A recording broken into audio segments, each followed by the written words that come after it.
And when learners engage with each other, that will allow the spontaneity of engagement, while it also provides retreating base for further refinement of thought.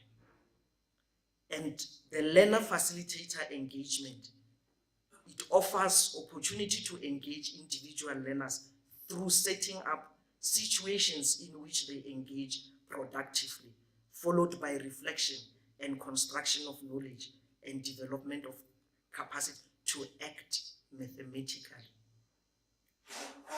And whole class engagement, there is a creation of an environment that nurtures and refines learners' intuitions and technical skills, and further reflections in action occurs and may guide further teaching. So it would seem, even if we can come with a framework, a teaching for understanding framework, as now still to be discussed and agreed upon, all the engagements, all our presentations seems to be revolving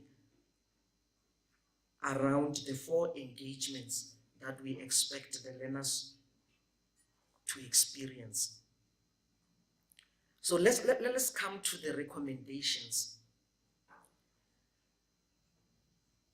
It would seem, if we do not share the philosophy of mathematics teaching and learning, we'll never get it right. By the way, we want maths to be meaningful, and we want learners to learn the maths with understanding. But if we don't share the philosophy, even at the same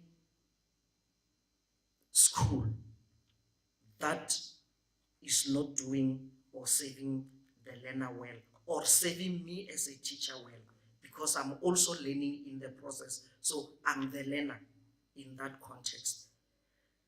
And success in mathematics requires a shared philosophy of teaching and learning. We can come up with so good ideas, and we realize that whatever we are contributing is good, but then we must first agree, are we for teaching for conceptual understanding or not? And then we should share the philosophy. Hence, success in maths requires a shared philosophy of teaching and learning. And we must also agree what's best for learners. If a philosophy for teaching and learning maths is not shared, the struggle continues. As long as teachers, tertiary educators, curriculum developers, and material developers or textbook authors do not see their roles changing with reforms, nothing will change in the classrooms, particularly at school level. The reform enterprise. Prof. John Bradley's presentation emphasized that both quality and quantity are national needs. And educators, teachers, or whoever design good, we expect them to design good tasks. But textbook writers or material developers must also design good tasks. And policy writers should also clearly articulate advanced curriculum goals. And teachers should also receive sufficient training and professional support, the coaching that was emphasized by Paul. And with this, we agree, even if we disagree, but quality is everyone's responsibility. It can't be a finger pointing the other way around.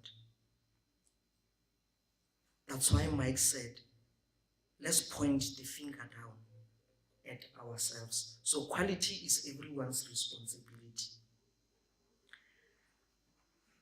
In higher institutions, the past 4 or 5 years, we were heavily engaged in what came to be recalculation. And one recommendation, therefore, from this symposium should be, and it was hinted even this morning by Paul, to say there should be constructive alignment. And constructive alignment is not only the alignment of what's there in the policy and what we happen to put as the curricula for our students, even assessment, as it was mentioned. So there should be constructive alignment at all costs. If we agree that students are to be given room to work on their own solutions, there is also room for teachers, for teacher educators, for teacher counselors, for teacher coaches, researchers and developers of maths education and textbook authors to include this. Therefore, implementation accompanied with ownership for all involved in the reform is an essential value. There should be constructive alignment among the kinds of tasks, questions, classroom interactions, and targeted content that ground mathematics teaching and learning within and across the different educational levels. The teaching and learning of mathematics should remain anchored on the bigger picture. It has been hinted.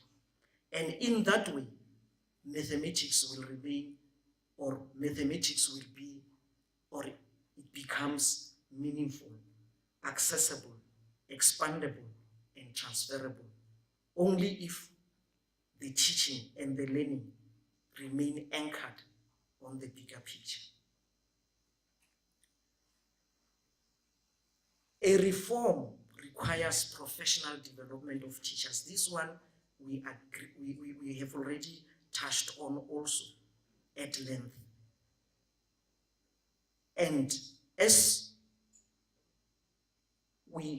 they are taken through professional development and the coaching and the support and whatever, we must not forget that they learn the same way as learners. Thus, for them to expose learners to experiencing mathematics, they should have experienced the maths themselves. As a teacher, I won't be able to let my learners experience the maths if I did not experience the maths myself. And the integrated approach.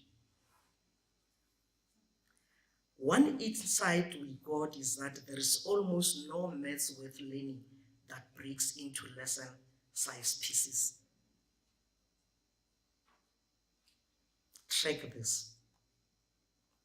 And thus, the reason why I've put a question mark on the lessons where we expect the learners to articulate, to reflect, to extend, so the pieces.